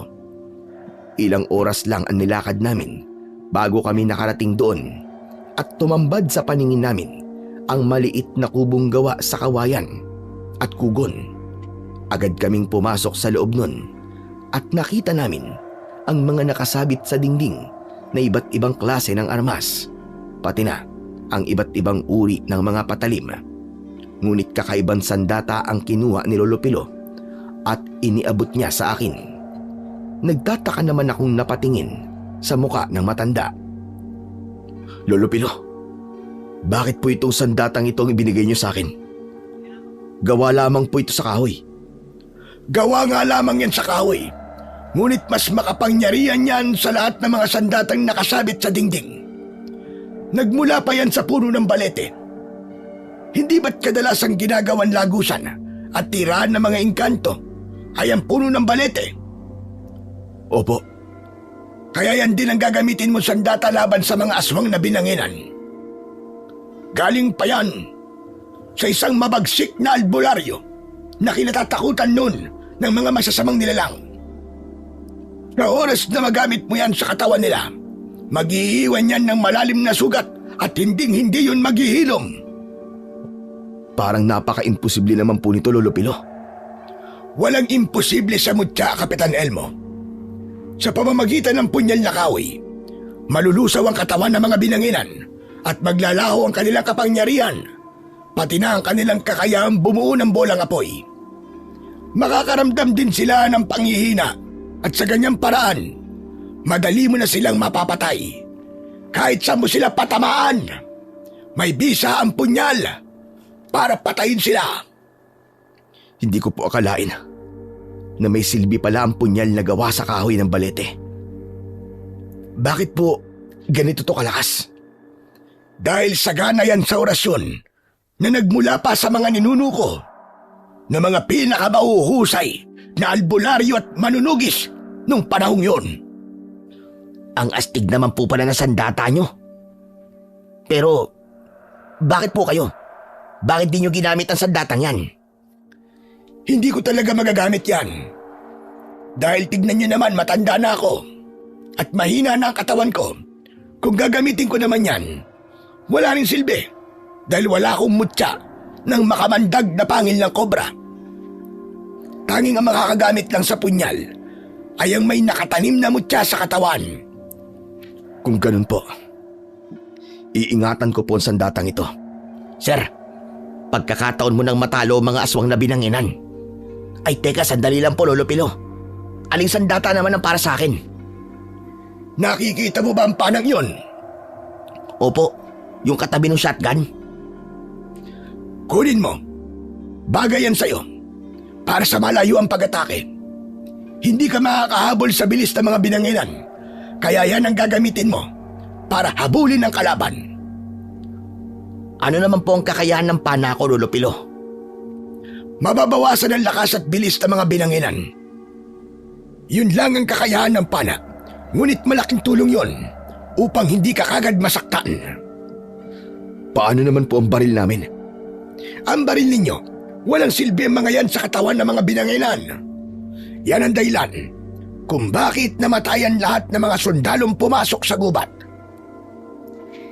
Nakapagtataka naman po yun. Ang bala ng baril walang epekto sa kanila. Tama ka. Dahil may dugong engkanto mga aswang na binanginan, magiging dahilan pa ang mga baril upang pagkunan nila ng sandatang papatay sa inyo. Kaya nilang kontrolin ang apoy. Naiintindihan niyo ba ang ibig ko sabihin? Opo, malinaw na po sa amin ang lahat. Malinaw na kakaibang nilalang ang kalaban namin dito. Maraming salamat po sa inyo, Lolo Pilo. Para sa mga impormasyong ibinigay niyo po sa amin. Pati na po sa sandatang to. Kung wala po kayo, baka hindi na rin namin alam kung ano ang gagawin namin. Pero kailangan niyo pa rin mag-ingat at magsanay para sa mga sandata ninyo. Tama po kayo. Kailangan namin ng pag-iensayo. Lalo na at nakita namin kung paano gumalaw ang mga binanginan. Isa pa, masyado silang mabilis para maliitin ang kakayahan nila. Nagkakamali ka, Kapitan Elmo. Sapagkat ang pagkakaroon mo ng mutya ay magbibigay sa iyo ng mga kakaibang kakayahan. Natutumbas sa kakayahan ng mga binanginan. Lahat ng kanilang mga kakayahan, kaya mo nang tapatan yun. Kaya silang mahihirapan sa iyo. Hindi ka nila basta-basta masasaktan at mapapabagsak. May kakayahan ka na rin na magpagaling ng sugat mo. Ano po? May kakayahan akong pagalingin ang sugat ko? Paano po mangyayari yun? Pagmasdan mo. Sige, tanggalin mo ang nakatali sa braso mo. Tanggalin mo ang benda. Makikita mo na marka na lang ng tuka ng ahas ang makikita mo dyan sa balat mo. Tinanggal ko nga ang panyo at laking gulat ko nang makita kong wala na akong sugat roon at 2 itim na tuldok na lamang ang natitira. Hinaplos ko yun at wala na rin akong nararamdamang sakit. Dahil doon, nabigla rin si Max. Hala, paano po nangyari yan? Talaga palang makapangyarihan ng mutya sa braso ni Sir. Oo, Max. Matatanggal lamang ang mutya sa braso ni Kapitan Elmo kapag ang punyal na mismo ang gagamitin niyang pangtanggal sa nakabaon na pangil ng kobra. Bakit patatanggalin ang mutya kung may taglay naman po itong kapangyarihan? Kung ako yan, hahayaan ko na po ang mutya sa braso ko. Hindi rin maaari, Max, sapagkat ang katawan mismo ang kusang tatanggi sa kapangyarihang taglay ng mutya. Kapag sumapit ang edad niya sa 60, kailangan talaga niyang tanggalin yan gamit ang punyal. Para po palang bakuna. May expiration date din. Bakit kaya ako ang pinili ng kobrang yun? Sapagkat nakita niya ang dedikasyon mong lumaban sa mga aswang na binanginan. Kahit wala kang sapat na kakayahan at sandata para labanan sila, ipinakita mong karapat dapat ka para sa mutya. Kahit hindi sa akin nangyari ang bagay na yan, nagpapasalamat pa rin ako sa kobrang tumuklaw sa'yo. Bakit naman po? Dahil sa'yo ibinigay ang kanyang mutya. Maaaring sa mga oras na ito, patay na rin ang kobra na yon. Ho? Bakit naman po mamamatay yung kobra? Hindi naman po siya sinaktan ni Kapitan eh. Namamatay kasi ang nangangalaga sa mutya kapag naipasa na nila ito sa bagong tagapangalaga. Kaya naman, Kapitan Elmo, huwag mong sayangin ang buhay ng kobrang yon. Dahil gusto niya na magkaroon ng katahimikan ng gubat na yon. Ang gubat na tirahan ng mga kauri niyang hayop. Huwag po kayo mag-alala. Hindi masasayang ang buhay ng kobra sa pagkakataong binigay niya sa akin. Salamat sa Diyos Dininig niya ang kahilingan namin na magkaroon ng isang taong tatayo para palayain kami mula sa kamay ng mga masasamang nilalang na yon. Pati na rin sa malupit na commander ng lugar na ito. Gagawin po namin ang lahat para matupad ang kahilingan ninyo. Makakaasa po kayo, Lolo Pilo. Nagagawin namin ang lahat para matapos na ang paghihirap nyo. Aasahan ko yan, Lieutenant Max at Kapitan Elmo. Mag-iingat kayo. O sige, kailangan ko nang umalis. Hindi maaaring malaman ni Commander Aguila na tinutulungan ko kayo. Marami siyang mata sa paligid at anumang oras. Baka makarating sa kanya ang tungkol sa inyo. Mag-iingat po kayo, Lolo Pilo. Nang iwan kami ni Lolo Pilo, ay nagkatingin ang kami ni Max. Pinagmasdan naming mabuti ang mga sandatang nasa kamay namin. Nang hawakan ko yon ng maigpit, lumitaw ang isang kakaibang liwanag na para bang ilaw ng gasera. Ako lang ang nakakakita sa liwanag nito. Max, ito na ang pagkakataon natin para ipagpatuloy ang misyon. Kasama mo ko sa labang ito, sir. Makakaasa ka. Habang naghihintay kami sa pagsapit ng gabi, sinimulan namin ang pagsasanay sa paggamit ng aming mga sandata. Nagtunggali rin kami upang sukatin ang aming lakas gamit ang mga sandatang nasa kamay namin. Mabilis naming natutunan ang iba't ibang taktika sa pakikipaglaban ayon sa kakayahan ng aming armas. Nagulat naman si Max dahil napansin niya ang pagbabago sa kilos ko. Ama nga si Lolo Pilo. Luminaw ang paningin ko kahit madilim ang paligid na para bang may sarili akong ilaw. Ang pandinig ko lumakas din at ultimo yabag ng hayop mula sa malayo ay naririnig ko. Ganon din ang pang-amoy ko at nalalaman ko kung may hayop na umaaligid sa akin. Talagang kakaiba ang naging epekto ng mutya sa katawan nyo, sir. Nahirapan nga po ako sa inyo kanina na talunin kayo eh. Bago umalis si Lolo Pilo, sinabi niya sa akin na malalaman ko rin daw kapag nasa paligid natin ang mga binanginan. Dahil iinit daw ang mutyang nakabaon sa braso ko. Wala na po palang makakapigil sa atin. Oras na para umatake sa kanila. Pagsapit ng tamang oras, binaybay namin ang daan pabalik sa lugar kung saan namin iniwan ang mga kasama namin. Nagulat kami sa aming nadatnan. Kapitan, nawawala po ang katawan ng mga kasama natin ah. Sino kaya ang kumuha sa bangkay nila? Malakas ang kutob kong kinuha sila ng mga rebelde. Hinala ko, malapit lang dito ang kuta ni Commander Aguila.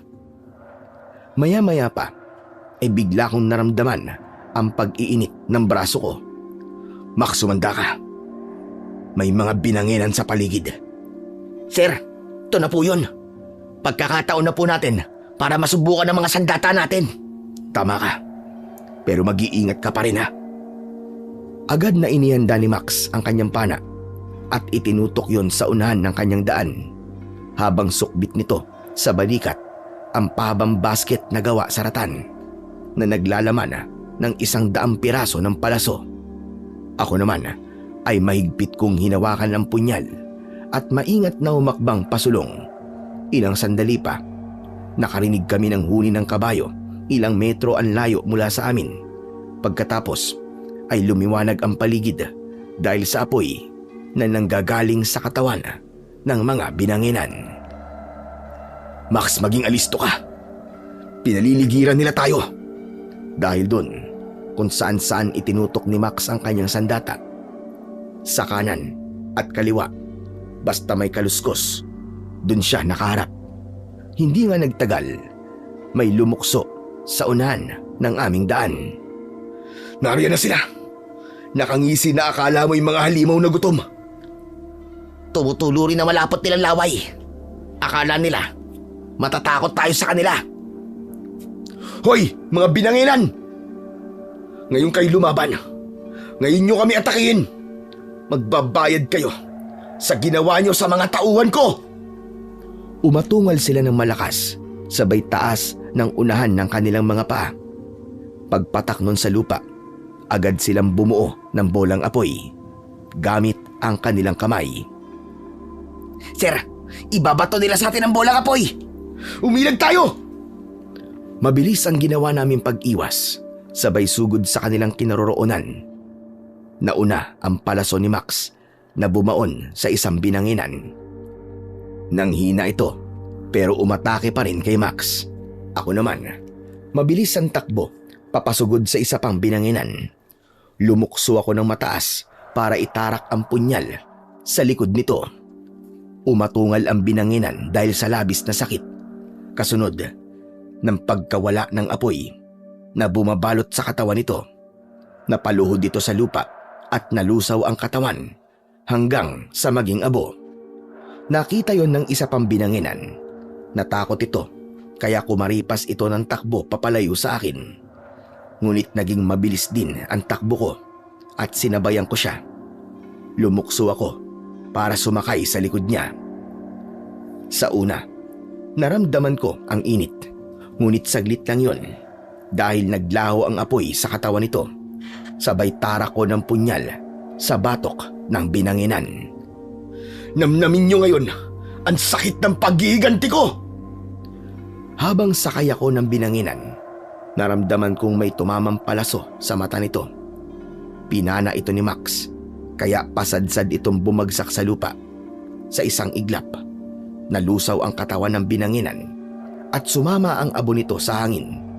Naramdaman ko naman ang paglapit sa akin ni Max. Akalain niyo po yun, sir. Kusang nagnas at nalusaw ang kanilang katawan dahil sa sandata niyo. Grabe, akala ko talaga katapusan na natin. Hindi pa rin biro ang lakas nila, sir. Ang mahalaga, nabawasan na natin ang kanilang puwersa. Simula pa lang to, Max. Dahil kailangan pa nating hanapin ang kuta ni Commander Aguila. Sandali yan, sir. Kukunin ko lang ang mga palaso para hindi ako maubusan ng bala. Sige, bilisan mo. Okay na, sir. Tara, umalis na tayo dito. Ginalugad namin ang buong kagubatan at tumagal yon ng halos 2 oras. Saka namin narating ang kinaroroonan ng kuta ng mga rebelde. Mula sa pinagtataguan naming halaman ay pinag-aralan naming mabuti ang galaw ng mga taong naroroon. Tinalasan ko rin ang pandinig ko at narinig ko ang boses ni Commander Aguila. Sa kubong nakatayo sa gitna ng kuta, kausap niya si Colonel Sandoval. Simulan mo na magdasal, Colonel. Dahil ngayon ka na, sisistensyahan. Pero bago yun, nakikita mo ba mga dogtag na to? Pag-aari lang naman ito ng mga sundalong sumubok para i-rescue ka. Narinig kong nagsalita si Colonel Sandoval at pinagbantaan niya ang buhay ni Commander Aguila na gagawin ito ang lahat para maparusahan ang pinuno ng kilusan. Sir, ano pong status sa kuta nila? Ano pong naabot ng pandinig nyo? Sa gitna ng kuta, nandun si Colonel Sandoval. Positive. Buhay siya kaya lulusob tayo. Sir, teka sandali. Inilabas na mga tauhan ni Commander Aguila ang mga biyag. Saan kaya nila dadalhin na mga yon? Susundan natin sila. Tumayo kami sa pinagtataguan namin at umikot kami sa kuta ng mga ito. Magaan ang aming pagakbang. Tiyempo naman na meron 2 taong papalapit sa gawin namin. Dala nila ang matataas na kalibre na baril. Ang ginawa ni Max, mabilis niyang pinatamaan ng palaso ang leeg ng isang lalaki na agad na bumagsak sa lupa habang nagkikikisay ang katawan. Samantalang ang isa pa ay akmasa ng magpapaputok ng baril, pero agad akong nakalapit sa kanya at sinaksak ko ito sa leeg gamit ang punyal. Sabay naming hinila ang kanilang bangkay papunta sa makapal na halaman para itago. Sir, nawala na po sila. Sumunod ka sa akin. Doon ko naririnig ang yabag ng mga paa nila. Malalaki ang hakbang na sinundan namin ng ingay ng mga rebelde at napagtanto kong dinala ang mga biyag sa gitna ng kagubatan. Kuweba yun ah. Malamang na diyan nagtatago ang pinuno ng mga binanginan. Sir, may mga sibilyang dinala sa loob. Ano pong gagawin natin? Sandali kaming nag-isip ng paraan kung paano kami makakapasok sa loob ng kuweba nang hindi kami namamalayan ng kalaban. Ang ginawa ko, itinago ko ang punyal sa ilalim ng damit ko at isinuksok ko yun sa bewang ko. Kapitan, ano pong binabalak nyo? Papasok ako mag-isa sa loob at ikaw, lookout kita. May iwan ka rito. Teka sir, mapanganib pong naiisip niyong plano. Matagal ko nang ginagawa to, Max. Palagi kong ipinapain ang sarili ko sa mga kalaban. Ngayon pa ba ako kakabahan? May kakayahan akong mapaghilom ang sugat ko. Kaya huwag kang mag-alala. Pero kasi sir, Maniwala ka sa akin, First Lieutenant Max Aguilar. Manatili ka rito. That's an order. Hindi na nakipagtalo pa sa akin si Max nang banggitin ko ang kanyang buong pangalan. Hudyat ko yun ng pagbibigay ng order bilang nakatataas sa kanya. Nang humanda ako sa pagpasok sa kuweba, pumwesto si Max sa ilalim ng makapal na halaman habang nakatutok sa lagusan ng kanyang pana. Agad kong pinilipit ang leeg ng dalawang lalaking naiwang nagbabantay sa labas ng pintuan ng kuweba. Itinapon ko sa malayo ang kanilang mga baril. Saka ko maingat na pumasok sa loob. Sumalubong sa akin ang mabahong singaw ng kuweba. Mula sa kinaroroonan ko, umieko ang boses ni Colonel Sandoval habang pinahihirapan ito. Dinig na dinig ko ang masayang boses ni Commander Aguila. Mahal kong binanginan, inaalay ko po ulit sa inyo ang aking mga biyag. Para sa karagdagan ng inyong kapangyarihan, higupin po ninyo ang kanilang enerhiya at lasapin ang sarap ng kanilang lamang loob. Yan ang gusto ko sa'yo, Aguila. Palagi mo akong binubusog sa sariwang dugo at laman ng tao. Kaya lang, naiinis ako sa'yo. Dahil hindi mo napipigilan ang madalas na pagbisita sa akin ng mga sundalo. Wala ka na ba talagang magagawang paraan para patahimikin sila? Ngunit, kailan po makakagawa niyan, mahal na Panginoon? Habang tumatagal, nagiging agresibo na po mga sundalo na pasukin ang inyong teritoryo. Hindi ako makakapayag.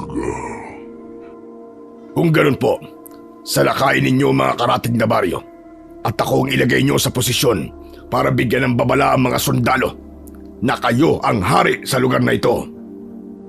Yan. Ganyan nga ang gusto ko sa mga alagad ko. Masama ang ugali at sakim. Panatilihin mo ang ganyang ugali at hindi magtatagal. Ikaw na ang magiging hari sa lupang ito at ako naman ang magiging Panginoon ninyong lahat. Hindi na ako nakatiis at nagpakita ko sa kanilang lahat. Nagulat sila sa paglitaw ko dahil nakikita nila ang liwanag mula sa braso ko. Makikinig pa sana ako sa inyo eh. Kaya lang, naaalibadbaran na ako sa mga pinag-uusapan ninyo.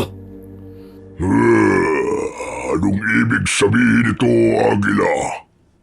Sino ang taong yan? Panginoon, hindi ko napansin na may natira pala sa mga sundalong pinatay ninyo. Sabihin mo, palpak ka, Commander Aguila. Masyadong mahina ang puwersa ng mga taong nagbabantay sa labas. Kaya napatay ko sila nang walang kahirap-hirap. Hayop ka, Aguila. Inutil ka talaga. Hinayaan mo makapasok yan dito. Talagang inutil siya. Ang totoo, may plano siyang patayin ka. Binangin ang hangal. Anong sabi mo? Hangal ang tawag sa nilalang na kayang utuin ng alagad niya. Hindi totoo yan, Panginoon. Nagsisinungaling ho siya. Hindi ako nagsisinungaling, binanginan. Niloloko ka niya at kasabwat pa niya ako. Isa kang malaking traidor, Aguila. Panginoon, makinig kayo sa akin. Nagsisinungaling siya. Hindi ko magagawang pagtaksilang ka. Tanga lang ang maniniwala sa sinasabi mo, Commander Aguila. Tumigil ka! Tumigil ka! Halos lumukso ko sa tuwa dahil gumana ang taktika ko. Ang binanginan mismo ang papatay kay Commander Aguila. Isang malupit na ganti yun para sa akin. Binanginan, alam mo bang ang katawan ng mga alay niya para sa'yo ay pinainom niya ng lason? Para kapag kinain mo mga biyag na yan, mamamatay ka. Kaya mag-isip ka. Patayin mo na siya. Ano pang hinihintay mo? Mamaya unahan ka pa niyan. Panginoon, ako paniwalaan mo. Teka, anong gagawin mo sa bolang apoy na nasa kamay mo? Panginoon, wag! Wag! Pinagkatiwalaan kita. Yung pala ay isa kang traidor. Hindi na nga nakaiwas si Commander Aguila nang idikit ng aswang na binanginan ang bolang apoy sa katawan nito. Sinubukan pa nitong tumakbo habang nagliliyab ang katawan, pero sinalubong ko siya ng suntok, kaya tumalsik siya at bumagsak sa saig ng kuweba sa mismong paanan ni binanginan. Tanga ka pala, binanginan eh. Napaniwala kitang traidor. Ang tapat mong alagad. Anong sabi mo? Naisahan kita, hunghang. Kaya naman, mag-isa kang haharap sa akin ngayon. Teka, niloko mo ko? Ang hina mo naman palang umintindi. Oo, niloko kita. Hindi maaari ito. Pagbabayaran mo to, hayop ka! Yun ay kung may makukuha kang kabayaran mula sa akin.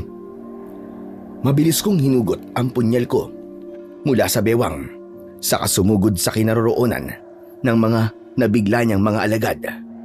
Lahat ng nilapitan ko ay binigyan ko ng tigi-isang saksak sa kanilang leeg at batok. Si Colonel Sandoval naman ay nagtago sa likod ng malaking bato kasama ang ibang mga bihag. Max, patayin mo ang lahat ng mga nilalang na nasa labas. Colonel, huwag po kayong lalabas sa pinagtataguan nyo. Tumakbo ang mga tauhan ni Commander Aguila papunta sa labas ng kuweba. Pero isa-isa rin silang bumagsak sa lupa dahil sa palasong bumabaon sa kanilang leeg mula sa pana ni Max. Ako naman ay nagmistulang makikipagtunggali na sa mga kalaban, pati na sa ibang mga rebelde at binanginan na naiwan sa loob ng yungib. Anong nangyayari? Bakit ang bilis at ang lakas mo? Hindi kita matamaan. Teka, anong nakikita kong liwanag sa braso mo? Alamin mo, nang gumana naman ang utak mo, hayop ka! Nang mapagtanto ng pinuno ng mga aswang na binanginan kung ano ang nasa braso ko, sinikap nitong umiwas sa bawat pag-atake ko at tumakbo itong palabas ng kuweba. Dahil nakaabang si Max, pinana nito ang aswang at tinamaan ito sa tagiliran. Ngunit tuloy lang ito sa pagtakbo para tumakas. Nadaanan ko naman si Max at sinabi ko sa kanyang puntahan sina Colonel sa loob ng kuweba. Ako naman ay hinabol ko ang tumatakas na binanginan. Pero pagdating sa gitna ng talahiban, bigla siyang tumigil sa gitna. Nakangisi itong nakataas ang braso at sa kamay nito ay nabuo ang bolang apoy. Hindi sa lahat ng oras ay may kakayanang mutya ng makabandag na pangil na kobra para patayin ako. Hindi rin sa lahat ng oras magtatagumpay ang kagaya mong kampo ng kadiliman. Walang puwang ang mga kagaya mo sa mundo namin. Nagkakamali ka. Kung may karapatan kayo mga tao, may karapatan din kami. Kami ang inaalisan ninyo ng karapatang mabuhay sa lupang hindi nyo naman pag-aari. Hindi nyo rin naman pag-aari ang lupang to. Pero pinagkakait ninyo. Ipinagtatanggol lang namin ang aming tirahan na patuloy na sinisira ng mga taong kagaya mo. Kahit na nagkamali pa ang mga taong kagaya ko, wala pa rin kayong karapatang pumatay ng tao. Tumigil ka. Simulan na natin ang laban. At susunugin kita. Nagkapangyarihan ko. Yun ay kung magtatagumpay ka, animal ka! Nagulat ako sa biglang pagbato niya sa akin ng bolang apoy na tumama naman sa tiyan ko. Umangat ang paa ko sa lupa dahil sa malakas na puwersang tumama sa katawan ko. Nasunog ang pang-itaas kong damit kaya napilitan akong hubarin ito. Dahil doon, tumambad sa paningin ng kalaban ang marka ko sa dibdib. Hindi maaari. Ikaw yun.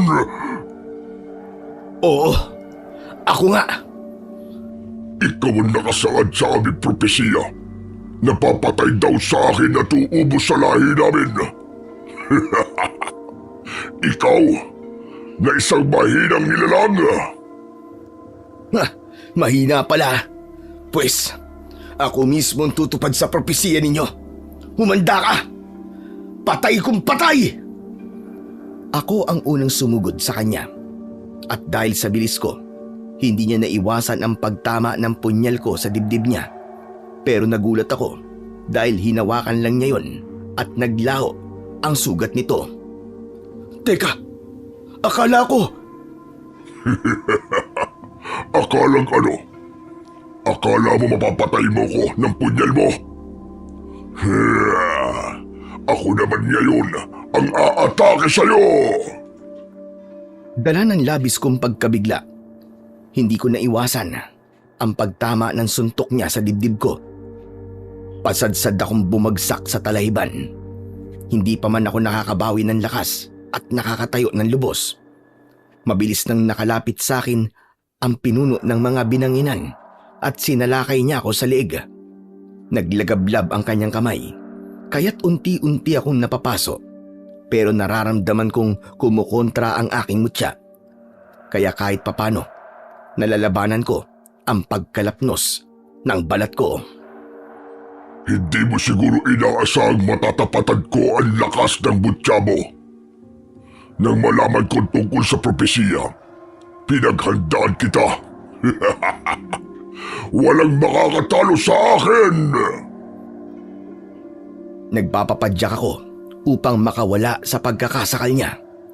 Hindi ko rin binibitiwan ang punyal ko. Isinaksak ko yon sa braso niya, pero hindi niya ito iniinda. Ramdam na ramdam ko ang init ng kanyang kamay sa leeg ko. Umangat na rin ang mga paa ko sa lupa. Habang nakakaramdam ako ng panghihina, nakita kong may lumipad na palaso sa ere at bumaon yun sa braso ng binanginan. Ang braso ko! Bumaon ng palaso! Sino may gawa nito? Ako may gawa niyan! Pakawalan mo si Kapitan! Muling nagpakawala ng palaso si Max. Tumama ulit yun sa braso ng aswang na binanginan. Kaya nabitiwan niya ako. Nagkaroon tuloy ako ng pagkakataon para maisaksak ko sa kanya ang punyal ko. Bumaon ng punyal sa dibdib ko. Magbabayad ka! Papatayin kita! Heto pa! Saluin mo to! Umikot ako at sinipa ko ang punyal na nakabaon sa dibdib niya. Kaya mas lalong lumalim ang pagkakabaon nito. Hindi pa ako nasiyahan. Pinagsusuntok ko siya sa kanyang tagiliran. Sa kabila ng sakit na nararamdaman nito, sinubukan pa rin ito na mabuo ang bolang apoy para ibato sa akin. Ngunit naging maagap naman si Max. Pinana nito ang mata ng aswang na binanginan. Kaya naman, napasigaw ito ng malakas at pumatak ang bolang apoy sa mismong paanan niya. Ang mga mata ko! Napakasakit! Pagbabayaran niyo ito! Kapitan Elmo, hugutin mo ang punyal sa dibdib niya at itarak mo yan sa kanyang batok.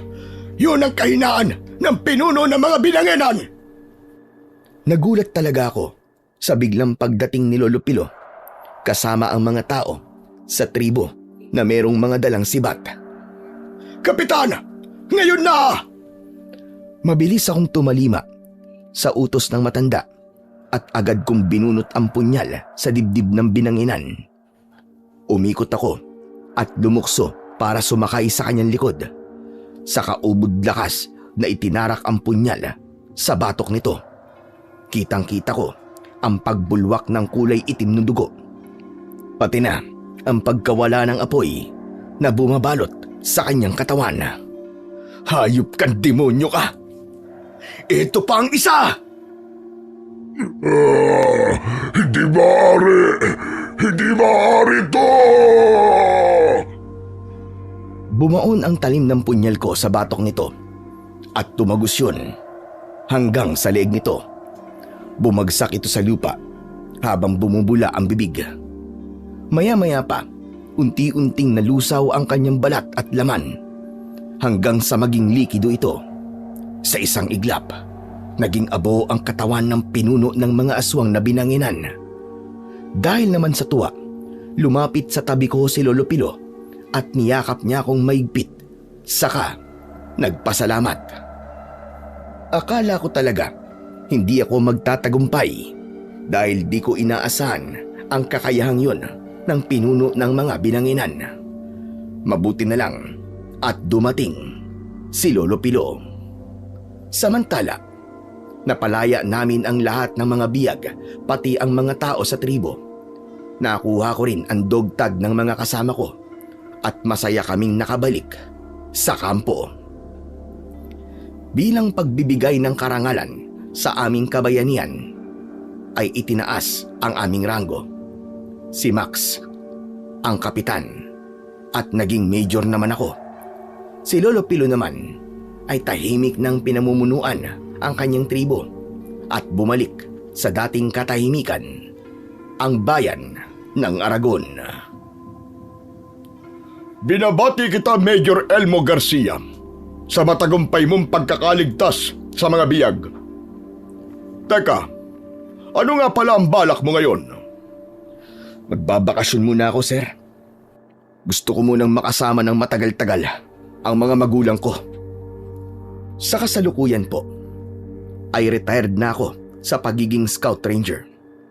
Ang mutya naman ng makamandag na pangil ng kobra ay matagal ko nang tinanggal sa braso ko dahil hindi ko na kinakaya ang sakit nun sa tuwing malamig at mainit ang panahon. Mabuti na lang at bago namatay noon si Lolo Pilo ay tinulungan niya akong matanggal ang mutya. Ginawa niya itong kwintas at nakasabit na lamang ito sa leeg ko. Hanggang ngayon, naaalala ko pa rin ang karanasan kong yun sa kamay ng mga aswang na binanginan. Pati na ang sinapit ng mga tauhan ko sa kamay nila. Lahat ng yun ay bahagi na lamang ng aking karanasan na hindi ko makakalimutan. Dahil sa awa naman ng Diyos ay tahimik na rin ang buhay ko. Hanggang dito na lamang po ang istorya ko, Sir Blair. Lubos na nagpapasalamat, Tatang Elmo. Sa kwentong ating napakinggan, pinatutunayan lamang na walang imposible sa mga bagay na nilikha ng Panginoong Diyos, maging sa mga nilalang na kanyang hinubog para sa mundong ito. Wala tayong anumang pag-aari na dapat ipagkait sapagkat ang lahat ng ito ay pansamantala lamang at mawawala rin pagdating ng ating huling hininga. Tulad ng sinapit ng mga aswang na binanginan, pumatay sila upang ipagtanggol ang kanilang sinasabing teritoryo. Naghari sa takot at karasan, ngunit sa bandang huli, naglaho silang walang nadala kahit isa man sa kanilang inipon o ipinaglaban. Ganon din naman sa ating mga tao. Anuman ang ating makamit sa mundong ito, ay hindi natin madadala sa kabilang buhay.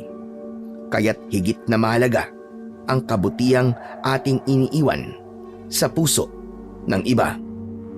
Sapagkat nasusulat sa Mateo 16:26, sapagkat ang mapapakinabang ng tao kung makamtan man niya ang buong sanlibutan, ngunit mapapahamak naman ang kanyang kaluluwa. Isang paalala na ang tunay na yaman ay hindi nasusukat sa materyal na bagay, kundi sa kalinisan ng ating puso at sa ating pananampalataya sa Diyos na makapangyarihan na siyang lumikha ng langit at lupa. Kaya naman, panatilihin natin ang kabutihan, pagpapakumbaba at pagmamahal sa ating kapwa upang sa bandang huli ay wala tayong pagsisiyan at may kapayapaan ang ating kalooban. Pagpalain po sana tayong lahat ng Diyos na may kapal at naway mamuhay tayo ng may takot sa Diyos at may malasakit sa isa't isa, sapagkat yun ang kayamanang mananatili magpakailanman. Maraming salamat po sa walang sawang pakikinig at pagsuporta sa aking mga YouTube channel.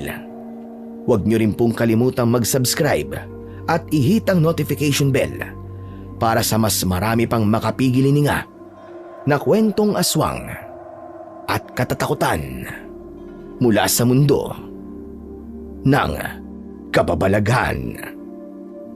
Hanggang sa muli po, pagpalain sana kayong lahat ng ating dakilang Diyos na siyang pinakamakapangyarihan sa lahat.